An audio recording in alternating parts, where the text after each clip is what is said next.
Dans les bassins de test de l'Ifremer, il suffit d'un courant d'1 mètre par seconde pour que cette hydrolienne ondule. Une membrane qui se joue des courants tels la queue d'un dauphin pour créer de l'électricité. Donc là on a la membrane en fait qui ondule sur son châssis, qui monte, qui descend et qui est reliée à un mât et qui va aller actionner le générateur sur le portique qui est situé en dehors de l'eau. Créée par une entreprise boulonnaise, cette technologie fluviale ou maritime est en phase de développement. Son point fort, elle s'appuie sur une ressource propre et prédictible. On a obtenu des performances au moins aussi bonnes que les performances qu'on avait eues auparavant, mais avec une machine simplifiée, donc avec un coût beaucoup moindre.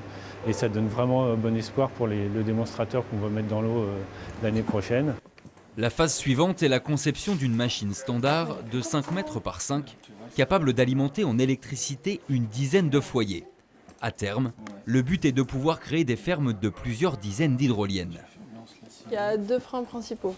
Donc déjà, il y a la mer, qui est un milieu assez hostile et compliqué. C'est un milieu difficile, notamment très corrosif. Donc pour tous les matériaux, quand on met quelque chose en mer, ça a de la difficulté sur la durée. Et le second frein, qui est peut-être un peu plus politique, c'est qu'on a mis plus de moyens sur d'autres systèmes, tels que l'éolien ou le solaire par exemple, et qu'on a un peu laissé l'hydrolien de côté. L'entreprise et ses 7 salariés espèrent commercialiser leurs premières hydroliennes à partir de 2020.